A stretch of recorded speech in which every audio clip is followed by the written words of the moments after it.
ओम ज्ञानतिमिरन्धस्य ज्ञानाञ्जनशलाकया चक्षुरुन्मिलितं येन तस्मै श्रीगुरवे नमः।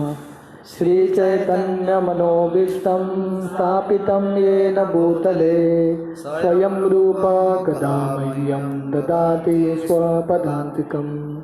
वन्देऽहं श्रीगुरो श्रीयुतः पदकमलं श्रीगुरोन् वैष्णवांश्च श्रीरूपं सागरजातां सहगना रघुनाथान्वितं तं सजीवं साद्वैतं सावधूतं परिजनासहितं कृष्णचैतन्यदेवं श्रीराधा कृष्णपादान् सहगना ललिता श्रीविशाखान्वितंश्च। नमो विष्णुपादाय कृष्णाय भूतले श्रीमते भक्तिवेदांत स्वामीति नामिने। नमस्ते सरस्वती देवे गौरवाणी प्रचारिणे निर्विशेष शून्यवादी पाश्चात्य देशतारिणे। वंचाकल्पतरुभ्यश्च कृपा सिन्धुभ्येव च पतितानां पावनेभ्यो वैष्णवेभ्यो नमो नमः। जय श्री कृष्ण चैतन्य प्रभु नित्यानंद श्री अद्वैत गदाधर श्रीवासादि गौर भक्तवृंद। हरे कृष्णा कृष्णा कृष्णा हरे हरे, हरे राम राम राम हरे हरे। हरे कृष्ण। तो हम भक्ति तीर्थ महाराज के पुस्तक से पढ़ रहे हैं, स्पिरिचुअल वॉरियर सीरीज। ये पुस्तक का शीर्षक है how to make friends with the mind. मन को हमारा दोस्त कैसे बनाएं। तो हम ये अध्याय पढ़ रहे हैं जहाँ पे महाराज बोल रहे हैं कि कैसे भक्तों के जिंदगी में लक्ष्य होना इंपॉर्टेंट है, short term goals. Small achievements increase enthusiasm. We really need to acknowledge the seriousness of a position in this material world and in this material body. तो हमको पहले अगर भक्ति में उत्साह से बढ़ना है तो पहले हमको समझ में आना चाहिए कि हमारा स्थिति ये भौतिक दुनिया में कितना गंभीर है। हम शरीर में फंसे हैं। जब तक हमको समझ में नहीं आएगा कि हमारा सिचुएशन कितना कष्टमयी है, तब तक हम भक्ति में सीरियसली नहीं लेंगे, है कि नहीं। जब तक किसी व्यक्ति को भूख नहीं लगता तब तक उसको खाने का वैल्यू नहीं है। अगर किसी को लगता नहीं है कि वो बीमार है तो डॉक्टर के पास भी जाएगा, डॉक्टर दवाई भी लेगा तो वो सीरियसली नहीं लेगा। तो पहला कंडीशन क्या है, पहला पता होना चाहिए कि बीमारी सीरियस है। अगर किसी को सीरियस कैंसर है पर उसको अगर वो सीरियसली नहीं लेता तो क्या होगा, मेडिसिन को ठीक तरह से स्वीकार नहीं करेगा। तो पहला कंडीशन है we have to acknowledge the seriousness of a situation, कि ये भौतिक दुनिया में हम फंसे हैं और ये भौतिक दुनिया में हर एक पद पे कष्ट है। As residents in Maya's camp, the general mental culture will constantly try to keep us entangled in the material energy unless we develop ways to sufficiently harness the mind. तो हम सब कहाँ पे हैं, माया के कैंप में हैं, माया के नगरी में हैं। जैसे भागवतम में गजेंद्र का कहानी आती है, गजेंद्र और मगरमच्छ के बीच में युद्ध होता है। तो गजेंद्र हाथी एक्चुअली बहुत शक्तिशाली है मगरमच्छ से, पर क्योंकि गजेंद्र हाथी पानी में चला गया था। पानी किसका राज्य है, मगरमच्छ का राज्य है। हाथी ज़मीन पे शक्तिशाली होगा पर पानी में चला गया तो पानी में शक्तिशाली कौन है, मगरमच्छ होता है। जैसे क्रिकेट में होता है ना होम पिच, है कि नहीं। बाहर के लोग अगर वर्ल्ड कप इंडिया में हो रहा है तो फ़ायदा सबसे ज़्यादा किसको होता है, इंडियंस को होता है, क्योंकि होम पिच है, बचपन से इधर ही खेल रहे हैं। तो वैसे ही हम कहाँ पे हैं, माया के नगरी में हैं। हम शक्तिशाली रहेंगे क्योंकि हम माया के नगरी में हैं, इसलिए माया कभी भी हमको हरा देगी। So we are in a dangerous situation. और जैसे कलयुग बढ़ता है वैसा, जैसे इंटरनेट की दुनिया बढ़ रही है तो वैसा माया का प्रभाव और ज़्यादा बढ़ रहा है।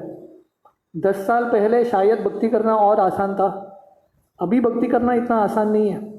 दिस लॉट ऑफ डिफिकल्टीज, क्योंकि प्रलोभन बहुत है। प्रभुपाद अजामिल की कहानी में लिखते हैं कि अजामिल ब्राह्मण था, भक्ति के मार्ग में लगा था, पर उसका पतन कैसा होता है, वो एक बार वन में जाता है तो उसको वो देखता है कि एक वैश्या शूद्र के साथ आलिंगन कर रही है। वो देख के उसका मन विचलित हो जाता है और उसका पतन हो जाता है। प्रभुपाद बोलते हैं वो जो अजामिल ने एक सीन देखा था, वो अजामिल कांड तो अभी सब जगह चल रहा है, हर एक मोड़ पे वही चल रहा है। तो कलयुग में स्पेशली अभी के समय पे भक्ति करना और मुश्किल है। इसलिए जब तक अगर हमारे पास तरीका नहीं है हमारे माइंड को फोकस रखने का, तो हम कभी भी हो जाएंगे, at any moment we will leave. For this reason Bhaktivinoda Thakur, a great saint, explains that unless a person is a Paramhamsa or a completely pure saint, the mind must have certain amount of satisfying stimulation. तो इसलिए Bhaktivinoda Thakur बोलता है कि जब तक अगर कोई परमहंस है तो वो पूरे तरह से भगवान की भक्ति में मग्न रहता है। नहीं तो क्या चाहिए, हर एक को अपने जो मन है उसको ऐसे केंद्र करना चाहिए जहाँ मन संतुष्ट रहे, मन को एक सेटिस्फैक्शन पाने की ज़रूरत है। We must engage the mind in such a way that we feel good about our services, our environment, the process and ourselves. तो ये बहुत इंपॉर्टेंट है कि भक्ति के मार्ग में स्पेशली जो भक्त बहुत सालों से हैं, तो उनके इम्पोर्टेंट क्या है कि हम सबको अच्छा लगे।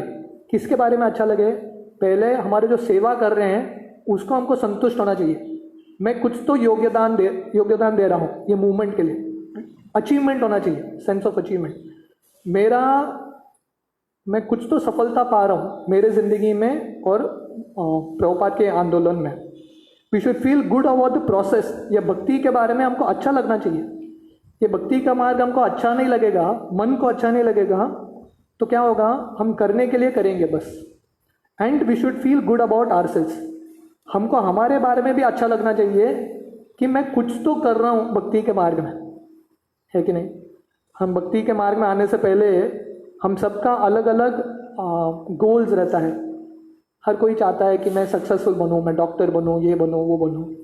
तो भक्ति के मार्ग में आने के बाद हालांकि सबसे ऊंचा लक्ष्य है कि हमको न धनम न जनम न सुंदरीम सब कुछ भूलना है, फिर भी भगवान के सेवा में कुछ न कुछ हासिल कर सकते हैं, कुछ न कुछ सफलता हम हासिल कर सकते हैं। वो जब हम सफलता पाते हैं तब अच्छा लगता है। जैसे भक्त गीता खत्म करते हैं तो एक पुस्तक खत्म करने के बाद एक अच्छा फीलिंग आता है कि मैंने कुछ तो खत्म किया, आई हैव कंप्लीटेड समथिंग। तो ऐसा फीलिंग्स आना इम्पॉर्टेंट है। जब हम कुछ सेवा लेते हैं, वो सेवा को कंप्लीट करते हैं, तब उसके साथ हमको फीलिंग भी अच्छा लगता है, मैंने कुछ तो कंप्लीट किया। तो इसलिए अच्छा लगना प्रोसेस के बारे में, भक्ति का मार्ग और खुद को अच्छा लगना, ये बहुत इंपॉर्टेंट है। We can not just work indefinitely without some रुचि और स्पिरिचुअल टेस्ट। तो इसके बिना अगर हम सिर्फ काम करते रहेंगे, भक्ति में सेवा करते रहेंगे, और अगर अच्छा नहीं लगा वो सेवा, तो क्या होगा, हम भक्ति में ज़्यादा टिक नहीं पाएंगे। तो इसलिए अगर हम कुछ सेवा कर रहे हैं या कोई हमको सेवा दे रहा है और वो सेवा में हमको अच्छा नहीं लग रहा है, शुरुआत में हम सेवा कर सकते हैं, पर धीरे धीरे हमको लग रहा है कि यही सेवा में हमेशा मैं कंटिन्यू नहीं कर सकता, तो हमारे पास ये राइट है, जो भी अथॉरिटी है उनको जाके बोलना, मैं मेरा सेवा चेंज करना चाहता हूँ, क्योंकि मुझे सेवा करते हुए अच्छा भी लगना चाहिए। नहीं तो क्या होगा, 10 साल बाद लगेगा कि इस्कॉन में मुझे यूज़ किया गया, हाँ मेरे साथ यूज़ किया, मुझे एक्चुअली जो बनना था वो बन नहीं सका। I couldn't become a success in ISKCON, मैं इस्कॉन में सक्सेसफुल नहीं बन सका। तो ये बहुत गलत दिशा है। we can join a religious institution or spiritual community and temporarily function according to the instructions of the authorities. But if we somehow fail to develop this taste or do not have a chance to work on our personal goals while striving for the ultimate goal, we will undergo various disturbances. तो जब भक्ति के मार्ग में आते हैं, ISKCON में आते हैं, तब जो भी हमको अथॉरिटी बोलते हैं उसके हिसाब से हम सेवा कर सकते हैं। ये करो, वो करो, बुक डिस्ट्रीब्यूशन करो, जो भी बोला है वो करते हैं। पर थोड़े समय बाद हमको हमारा खुद का एक गोल होना चाहिए, पर्सनल गोल। आप कृष्ण के लिए क्या करना चाहते हैं, what is your personal goal. अगर वो गोल नहीं है तो क्या होगा, धीरे धीरे भक्ति के मार्ग में बहुत सारा डिस्टर्बेंस आएगा। क्यों? क्योंकि जो अच्छा लग रहा है वो नहीं कर रहे हम। जो सेवा बोला गया है वो करते हैं, पर बहुत बार वो सेवा मुझे अच्छा नहीं लगता। तो इसलिए ये दोनों को साथ में लाना पड़ता है। भगवान कृष्ण के लिए सेवा भी करना है, पर हमारा ये लेवल नहीं है कि हम जो भी सेवा बोले वो सेवा हम कर सकते हैं। हमको ये भी देखना चाहिए कि कौन से सेवा में हम रुचि रखते हैं, कौन से सेवा में मुझे इंटरेस्ट है। वो सेवा पे हम जब फोकस करेंगे तो सेवा भी अच्छा करेंगे और हमको भी अच्छा लगेगा, और आंदोलन के लिए हम कुछ कर पाएंगे। Will be able to contribute something. We are not implying that everyone should act according to their own desires and consider this anarchic arrangement to be spiritual life, because this mood has brought down ultimate spiritual culture and created religious superficiality. तो इसका ये मतलब नहीं है कि हर कोई बोलता रहेगा प्रभु मुझे जो करना है वही करना है, ऐसा भी नहीं। एक फोकस भी होता है, समय के अनुसार वो भी देखना पड़ता है क्या इंपॉर्टेंट है, राइट, एडजस्ट करना पड़ता है, राइट। जैसा भी ये कोरोना का फेज चल रहा है, so there is lot of adjustments you have to do, तो एडजस्ट करके चलना पड़ता है। मूवमेंट को सामने रखना है, मूवमेंट का क्या क्या रिक्वायरमेंट है वो भी करना है, साथ ही साथ हमारा जो इंटरेस्ट है उस पर फोकस करना है। जैसे थोड़े भक्तों को फ्लूट बजाना अच्छा लगता है, फ्लूट में इंटरेस्ट है, तो जो सेवा है वो भी करना है जो अथॉरिटीज़ बोलते हैं, और उसके साथ साथ थोड़ा समय निकाल के हमारे इंटरेस्ट पे भी हम फोकस करने चाहिए। तो उससे क्या होगा, जो अगर जो सेवा बोला है उसमें इंटरेस्ट भी नहीं है वो हम करेंगे क्योंकि मुझे जो अच्छा लगता है उसके लिए समय मिलता है। तो ये दोनों को बैलेंस करना इंपॉर्टेंट है, इंस्टीट्यूशन के जो नीड्स क्या है और उसके साथ साथ पर्सनल ग्रोथ।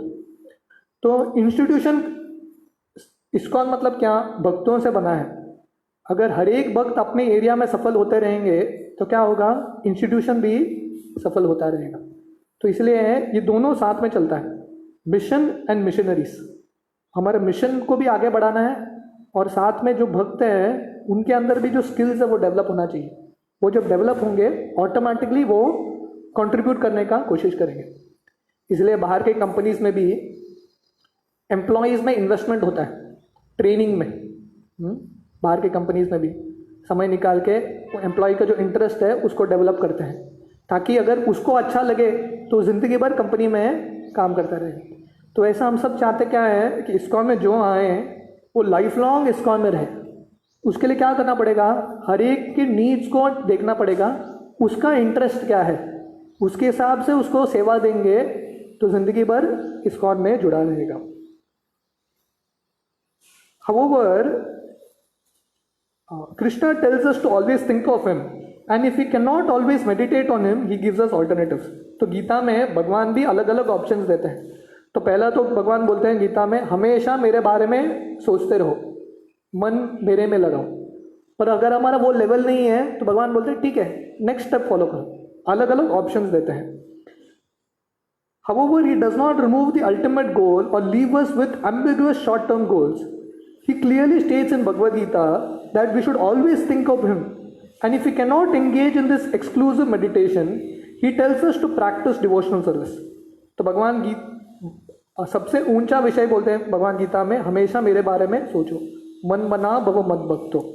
पर अगर वो नहीं कर सकते, हमेशा भगवान में मन नहीं लगा सकते, तो साधना भक्ति। साधना भक्ति मतलब क्या, एटलीस्ट इंद्रियों को भगवान के सेवा में लगाओ। मन नहीं लगता, ठीक है, आंख से भगवान का विग्रह के दर्शन करो, कान से भगवान के बारे में सुनो, हाथ से पैर से भगवान की सेवा करो, राइट, इंद्रियों से भगवान की सेवा करो। नेक्स्ट स्टेप, अगर वो भी नहीं होता, he tells us to work for him और encourage those who work for him. ठीक है, अगर आप साधना भक्ति नहीं कर सकते तो भगवान नहीं बोलते तुम्हारा भी कुछ नहीं हो सकता, नहीं। नेक्स्ट स्टेप क्या है, भगवान के लिए काम करो। तो बहुत सारे लोग रहते हैं, बोले जब करने का मत बताओ, सेवा करने का बोलो हम करेंगे, जब मत बताओ, कितना भी सेवा करेंगे पर चैंटिंग मत बोलो, चैंटिंग नहीं करेंगे हम। भगवान बोलते ठीक है, सेवा करो मेरा। कोई बोलेगा मैं सेवा भी नहीं कर सकता, तो क्या कर सकते हो, एटलीस्ट तुम जो कमा रहे हो थोड़ा तो धन भगवान की सेवा में दो। जो लोग सेवा कर रहे हैं उनकी तो मदद करो, help those who work for him. Our next option is to meditate or acquire knowledge. He gives us the short-term goals to help us progress towards the ultimate goal. तो भगवान क्या बोलते हैं, तुम्हारा कौन सा भी लेवल है वहाँ से शुरू करो और धीरे धीरे उठने का प्रयास करो. तो हम सबको हमारी ज़िंदगी परख के देखना चाहिए हमारा लेवल क्या है और हम कहाँ से धीरे धीरे उठ सकते हैं. Often when devotees engage in devotional service without the specific means to reach the end, eventually they walk around like zombies or they begin to consider spiritual journey to be impossible or impractical. तो बहुत सारे भक्त अगर उनके पास सबसे ऊंचा लक्ष्य क्या है, कृष्ण प्रेम प्राप्त करना, वो हम सबको पता है शायद ये ज़िंदगी में होगा नहीं होगा, कितने ज़िंदगी लगेंगे हमको पता नहीं.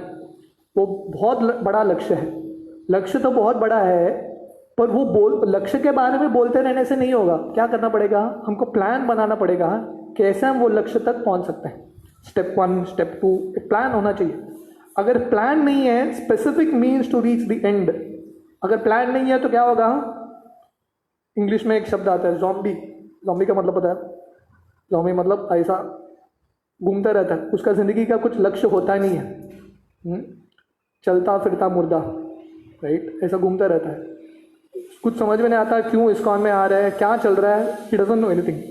तो बहुत बार क्योंकि अगर हमारा प्लान नहीं है लक्ष्य तक पहुंचने का, तो क्या होता है, फोकस नहीं होता और बाद में क्या लगता है, हमको लगता है कि स्पिरिचुअल लाइफ इम्पॉसिबल है, इम्प्रैक्टिकल है. ये सब स्पिरिचुअल लाइफ होता नहीं है, कुछ पा ही नहीं सकते क्योंकि हमारा फोकस नहीं है. As we reach short-term goals, we will feel more enthusiastic to reach the next goal and ultimately the final goal. इसलिए लक्ष्य बहुत ऊंचा है भगवान की प्राप्ति करना, तो छोटे छोटे सफलता माना बहुत इंपॉर्टेंट है. जैसे मैं बोल रहा था, अगर हम गीता कंप्लीट करते हैं तो उसके साथ क्या होता है, वो छोटा एक सफलता है, स्मॉल सक्सेस. तो छोटे छोटे सक्सेस से, छोटे छोटे सफलता से बड़ा सफलता मिलता है, राइट.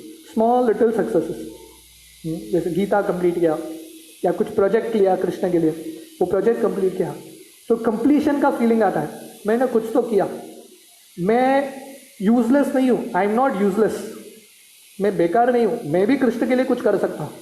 वो फीलिंग कब आएगा, जब हम कृष्ण के लिए कुछ करेंगे.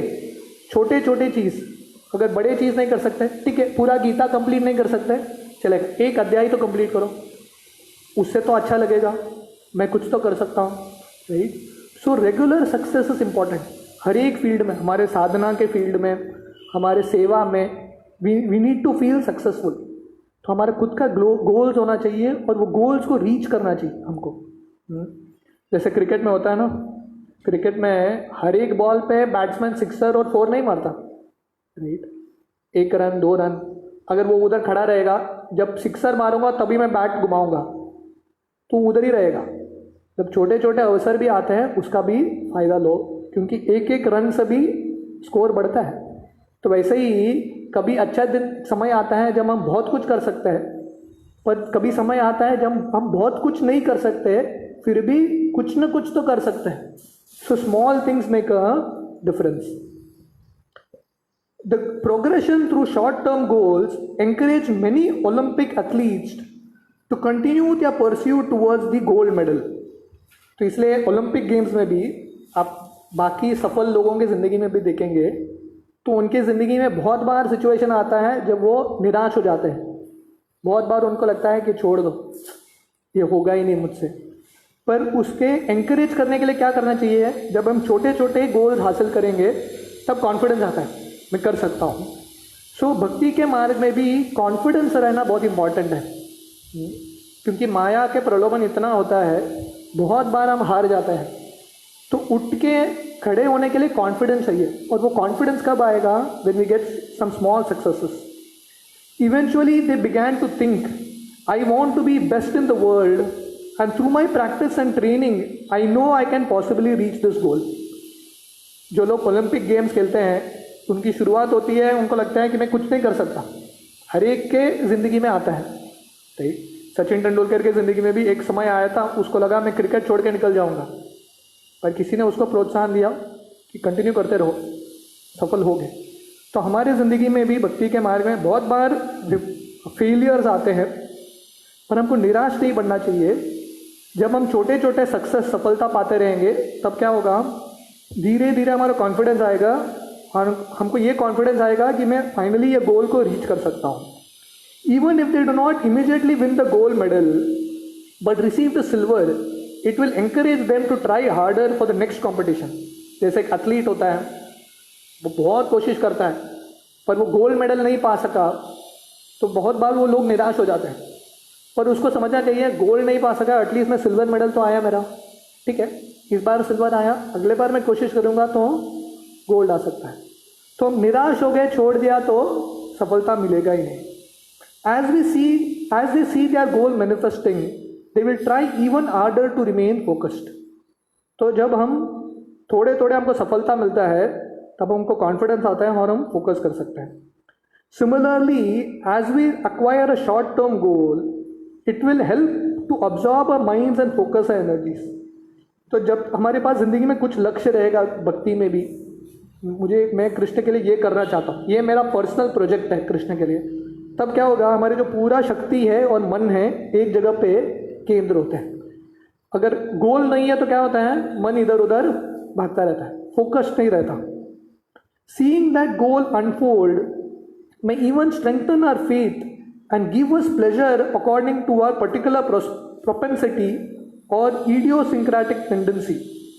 This enthusiasm can help us in our endeavor to always think of the Supreme Father, Mother, God and offer everything to them. तो जब हम इस तरह से लक्ष्य पे फोकस करते हैं तब क्या होता है, भगवान की भक्ति में भी हमारा श्रद्धा बढ़ता है और हमारा उत्साह बढ़ता है कि मैं अल्टीमेटली भगवान को संतुष्ट करना चाहता हूँ।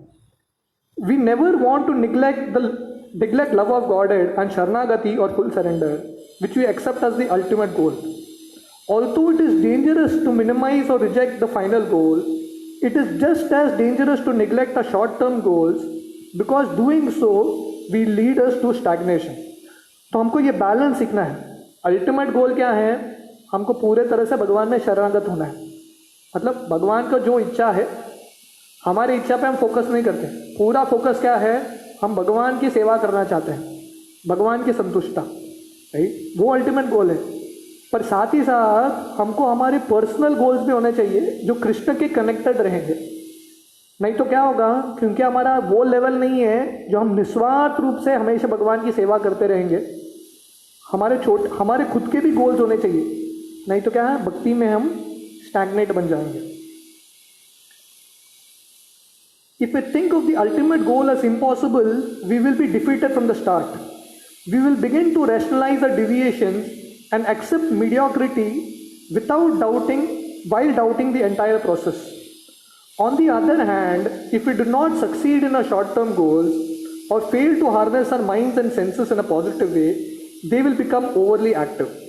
तो महाराज ये क्यों बार बार ये पॉइंट को स्ट्रेस कर रहे हैं, क्योंकि अगर हमारी ज़िंदगी में कुछ एवरीडे कुछ गोल नहीं है, उठने के बाद अगर फोकस नहीं है मुझे ये करना है कृष्ण के लिए, तो क्या होगा, मन इधर उधर भटकता रहेगा। अगर हम मन को चैनलाइज नहीं करेंगे तो भक्ति से निकल जाएंगे। If we have no enthusiasm for any type of devotional engagement, we will develop enthusiasm for sense gratification. तो भक्ति में हमको उत्साह नहीं है, भक्ति के सेवा में, तो क्या होगा, इंद्रिय भोग में हमारा उत्साह बढ़ेगा, क्योंकि उसमें उत्साह नेचुरली रहता है बद्धावस्था में। वो उत्साह से निकलने के लिए हमको भक्ति के कार्य में उत्साह पैदा करना पड़ेगा। और वो उत्साह कब होगा, जब हमारी एरिया पे हम फोकस करेंगे, मुझे कृष्ण के लिए ये करना है। वाई डिड श्रीला रूप गोस्वामी, द ग्रेट वैदिक स्कॉलर एंड रेनाउंसिएट, एम्फसाइज उत्साह और एंथुसियाज्म एज फॉरमोस्ट। इसलिए उपदेशामृत में रूप गोस्वामी जो भक्ति में 6 चीज़ जो फेवरेबल है, अनुकूल है, पहला चीज़ क्या बोलते हैं, उत्साहात निष्ठया धैर्य। तो उत्साह है वो सबसे पहला चीज़ है। If we lack enthusiasm, we will begin to settle back into the mindsets that we have carried with us from many previous life times when the senses and environments entirely enslaved us. तो अगर भक्ति के मार्ग में उत्साह नहीं रहेगा तो क्या होगा, पहले के जो कंडीशनिंग्स है, इतने जन्मांतर से हमने जो कर्म लेके आए हैं, इंद्रिय भोग करने का जो वासना है वो वापस उड़ जाएगा। तो जब हम भक्ति के मार्ग में लगते हैं, हमको ये नहीं समझना चाहिए कि पूरा जो वासना है वो मिट गया है। मिटा नहीं, अंदर दबा के है वो, क्योंकि हम फोकस तरीके से भगवान की भक्ति कर रहे हैं, इसलिए वो हमको ज़्यादा तंग नहीं करता मन के वासना। पर भगवान की भक्ति में उत्साह घट गया तो क्या होगा, वो सब अंदर के वासना उड़ जाते हैं, बाहर उठते हैं। तो इसलिए फोकस्ड रहना बहुत इंपॉर्टेंट है, उत्साह में रहना बहुत इंपॉर्टेंट है। Most importantly we must recognise the importance of श्रद्धा और faith in our endeavour to break through the modes of material nature.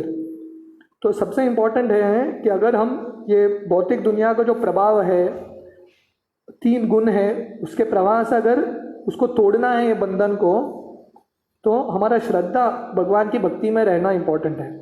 This task requires an entire focus that does not just develop perfectly overnight. तो भक्ति के मार्ग में सबसे बड़ा challenge क्या है, उत्साह 1 दिन रह सकता है, 2 दिन रह सकता है, पर भक्ति के मार्ग में ये तीनों गुण से परे उठना है तो बहुत लंबे समय तक वो उत्साह को मेंटेन करना इंपॉर्टेंट है।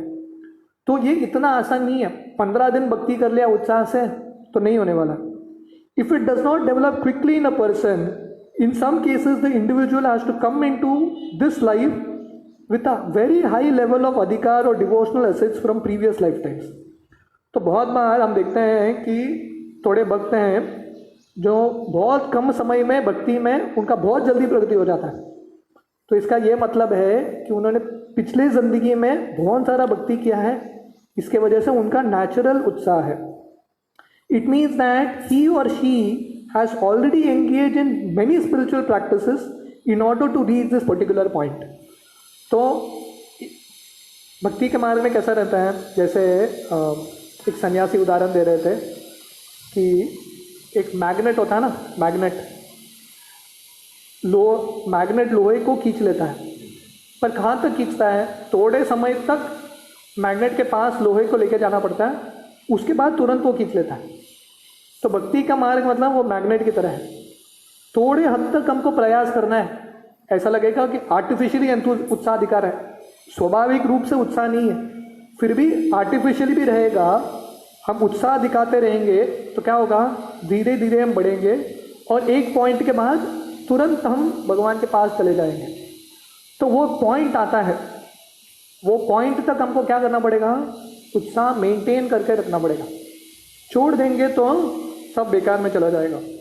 While we keep the ultimate goal of full God consciousness in mind, we want to encourage each other to look closer at our daily lives and examine certain goals that we want to achieve according to a varna, ashrama and particular idiosyncratic propensities.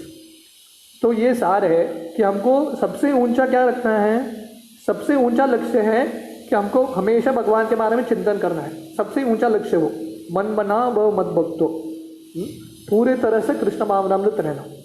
तो वो लक्ष्य रखते हुए साथ ही साथ daily मुझे वो लक्ष्य को पहुंचने के लिए रोज मुझे क्या करना पड़ेगा, every day how do I break that goal into smaller goals. वो बड़े लक्ष्य को छोटे छोटे लक्ष्य में मैं कैसे तोड़ूं, how can I make it into more achievable goals. तो डेली स्पेशली हमारे वर्ण और आश्रम के अनुसार, वर्ण का मतलब है हर एक का स्वाभाविक एक नेचर होता है, राइट। तो किसी का नेचर है गार्डनिंग अच्छा लगता है, किसी को पेंटिंग अच्छा लगता है, हर एक का नेचुरल एक टेस्ट होता है। छोड़ दो, हमारा वर्ण कैसे पता चलेगा मुझे क्या अच्छा लगता है, खाली छोड़ दो, तुम नेचुरली क्या करोगे वो तुम्हारा नेचुरल इनबॉर्न क्वालिटी है कि नहीं।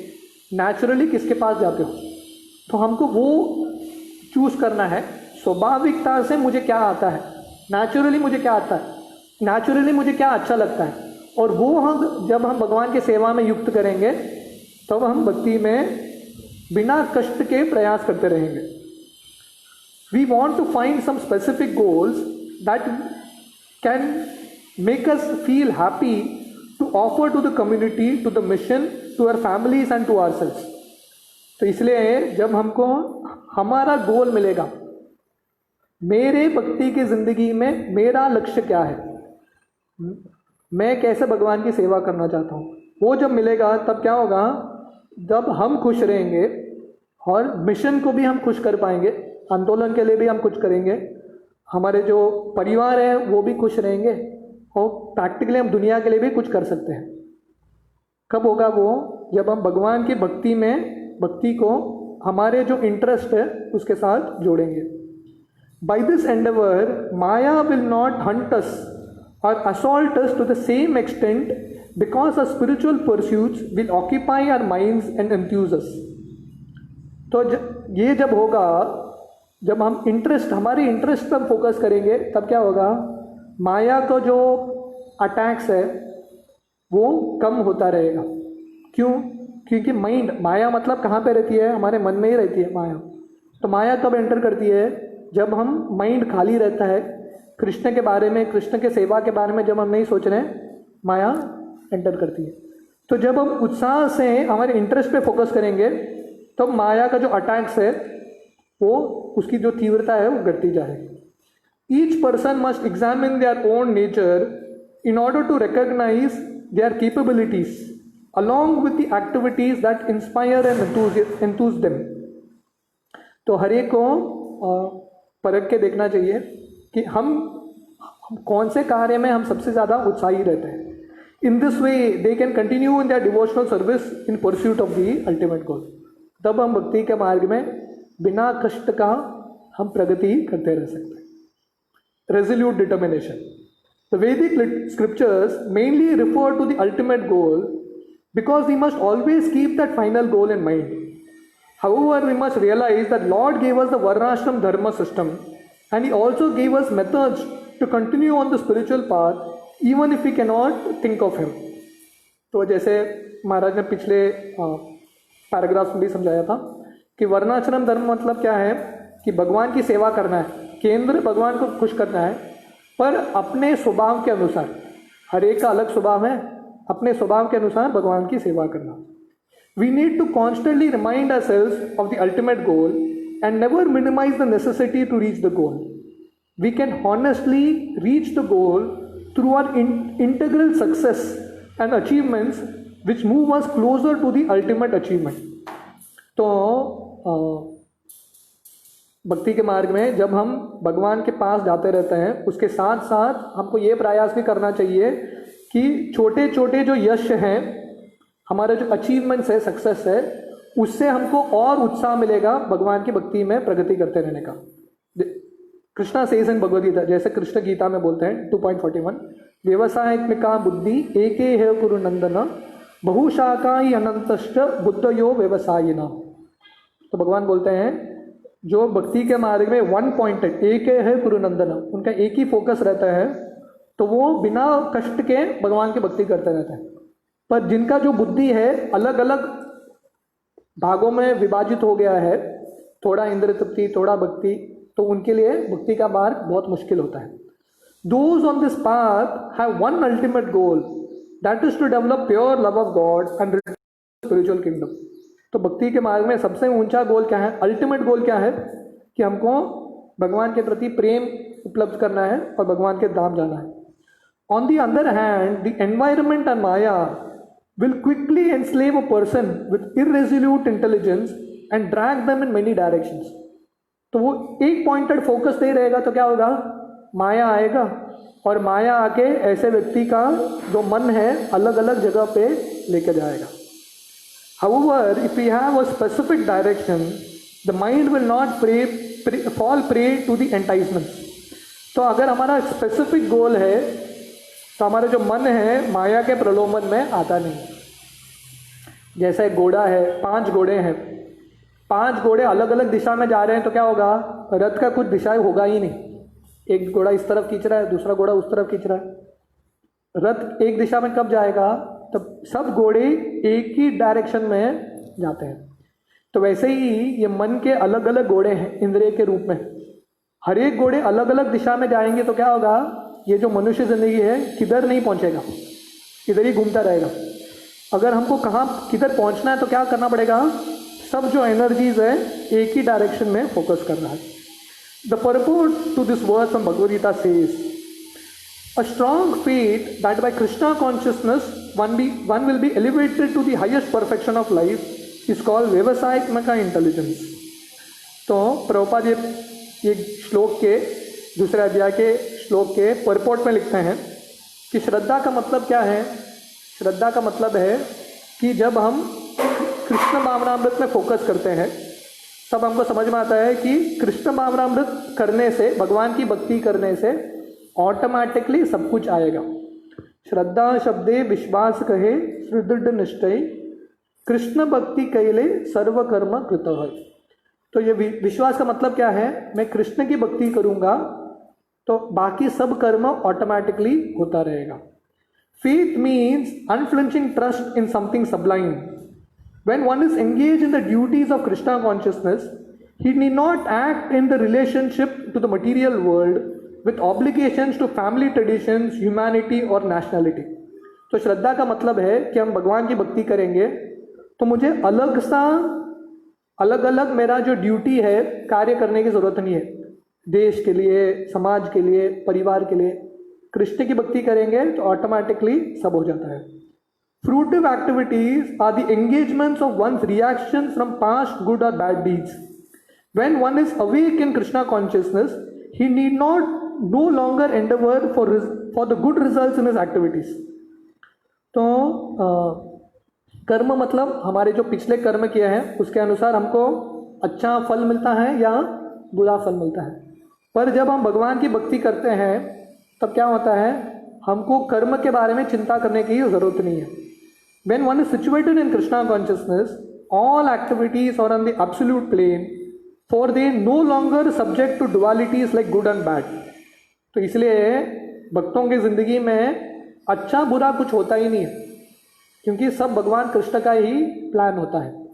तो इसलिए जब हम कृष्ण भावनामृत में रहते हैं तब कर्म के जो बंधन है, कर्म का फल हमको लगता नहीं है। The highest perfection of Krishna consciousness is renunciation of the material conception of life. This state is automatically achieved by progressive Krishna consciousness. तो जब हम भगवान की भक्ति में प्रगति करते रहते हैं, प्रगति करना मतलब उत्साह से जब प्रगति करते रहते हैं तब क्या होता है, तब हमको ये विश्वास आता है कि मैं कर्म के बंधन के चक्कर से बाहर निकल गया हूँ।